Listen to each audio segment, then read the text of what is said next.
हर हर महादेव दोस्तों, राधे राधे। कैसे हैं आप सभी? आशा करती हूँ अच्छे होंगे। मैं भी अच्छी हूँ।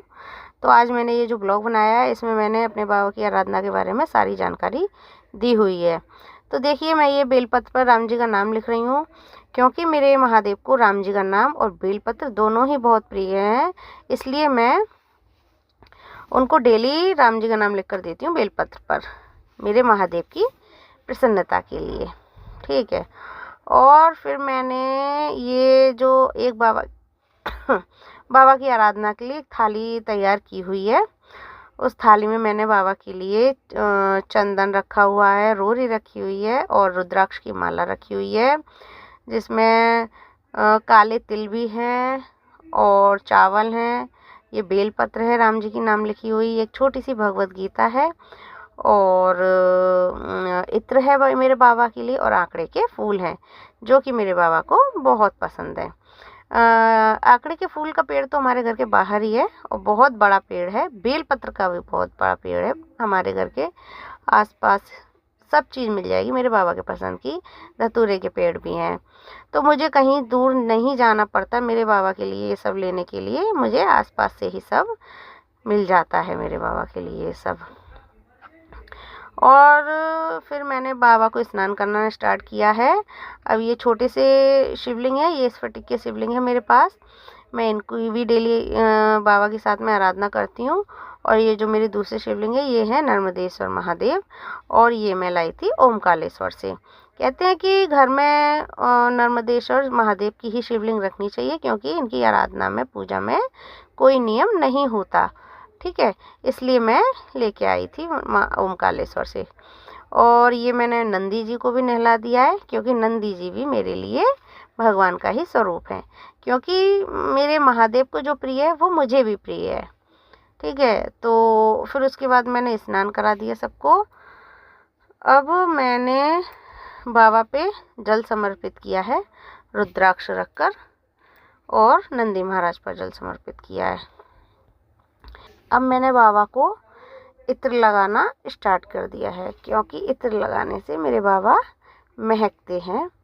और फिर मैंने नंदी महाराज को भी इत्र लगाया है। और उसके बाद मुझे अच्छा लगता है मेरे बाबा का मंदिर महके, मेरे बाबा महके। अब मैं अपने बाबा के लिए चंदन लगाने की तैयारी कर रही हूँ, क्योंकि कहते हैं कि बाबा को चंदन लगाने से बाबा को शीतलता मिलती है। तो मैंने बाबा के लिए अब एक चंदन बनाया है, जो कि अब मैं मेरे महादेव को चंदन लगाने वाली हूँ। वो चंदन मैं खुद भी स्वयं लगाती हूँ, क्योंकि चंदन से लगाने से हमारे मस्तक पर ठंडक मिलती है, जैसे मेरे बाबा को ठंडक मिलती है। फिर मैंने बाबा के रोली लगाई है। चंदन और रोली लगा के बाबा मेरे बहुत सुंदर लगते हैं। फिर मैं नंदी महाराज की रोली लगाई है। फिर मैंने नाग देवता वासुकी के रोली लगाई, उनके बाबा के त्रिशूल के लगाई। फिर मैंने अपने बाबा को चावल से तैयार किया है। नंदी महाराज को भी चावल समर्पित किए हैं। फिर मैं अपने बाबा को काले तिल समर्पित करती हूँ। काले तिल समर्पित करके फिर उनको मैं जो राम नाम का बेलपत्र लिख के रखा था वो समर्पित किया है मैंने मेरे बाबा को।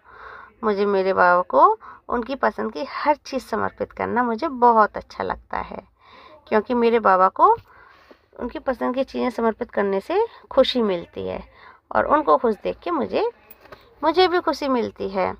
इसलिए मैं मेरे बाबा को उनकी पसंद की हर चीज़ समर्पित करती हूँ।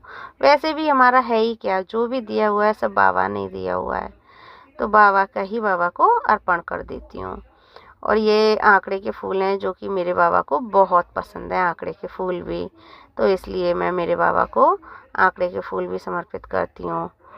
और फिर उसके बाद मैं नंदी महाराज को भी तैयार करती हूँ फूलों से।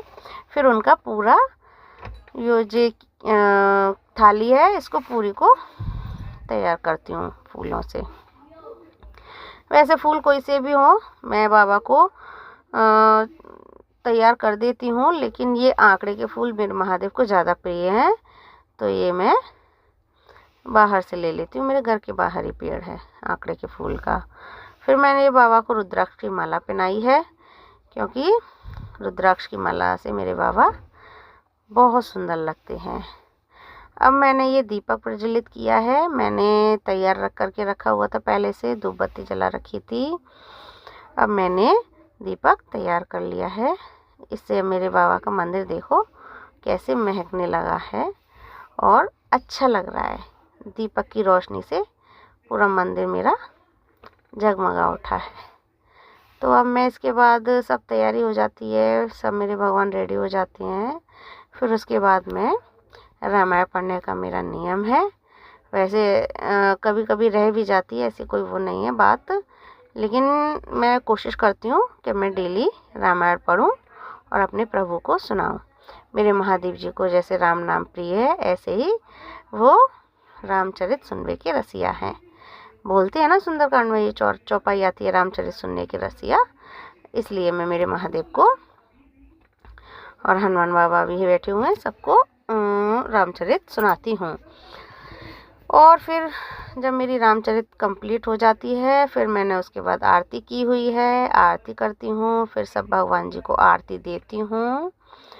उसके बाद मैं आप सबको भी आरती दे रही हूँ, आप भी लीजिए आरती, और मैंने आरती ली है। अब मेरे भगवान को मैं धन्यवाद करती